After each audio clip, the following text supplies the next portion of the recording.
बिस्मिल्लाहिर्रहमानिर्रहीम। नाज़रीन सामीन अस्सलाम वालेकुम। मैं डॉक्टर मंजूर हुसैन मलिक आई सर्जन अल शिफा हॉस्पिटल बहावलपुर से बोल रहा हूँ। मैं आज आपको काला मोतिया का एक पेशेंट दिखाऊंगा। ये बुज़ुर्ग हैं, इनकी उम्र है 65 साल।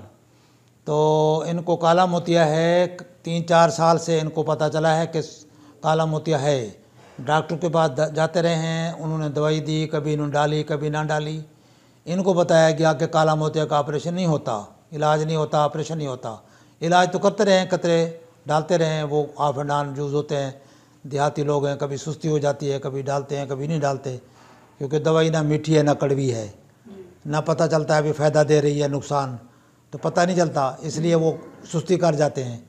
तो अब ये है कि अब इनकी चेकअप किया है तो इनकी एक आंख में नज़र तो है 660, एक लाइन पढ़ सकते हैं। दूसरी आंख जो लेफ़्ट आई है वो इतनी डैमेज हो गई है कि सिर्फ काउंटिंग फिंगर है 2 फुट के फासले पर, तो नज़र बहुत डैमेज हो गई है। प्रेशर इनका दवाइयाँ डाल रहे हैं, उसके साथ भी कंट्रोल नहीं है, दवाइयों के साथ भी, लिहाजा इनका ऑपरेशन करेंगे। लेकिन लेफ़्ट आई की नज़र जितनी बच गई है वो बचेगी इंशाल्लाह। दाएँ आँख की नज़र अच्छी है और वो अच्छी रहेगी, वो बच जाएगी, इनको इंशाल्लाह ज़िंदगी भर साथ देगी।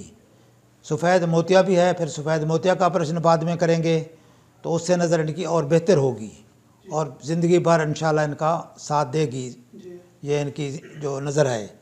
तो आप लोगों को बताने का मकसद ये होता है कि काला मोतिया काबिल इलाज है, इसका बर वक्त इलाज करें और बर वक्त इसका ऑपरेशन करा लें।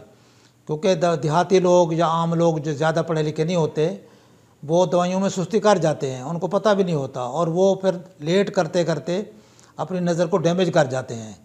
तो बेहतर ये होता है कि आप अच्छे डॉक्टर को दिखाएं, अच्छा मशवरा लें और इनका काला मोतिया का बर वक्त ऑपरेशन कराएं, उससे आपकी नज़र बच जाएगी। और मैं उम्मीद करता हूँ कि ये इन्फॉर्मेशन आप दूसरे लोगों को भी बताया करें ताकि ज़्यादा से ज़्यादा लोग इससे फ़ायदा हासिल कर सकें। अस्सलामु अलैकुम व रहमतुल्लाह।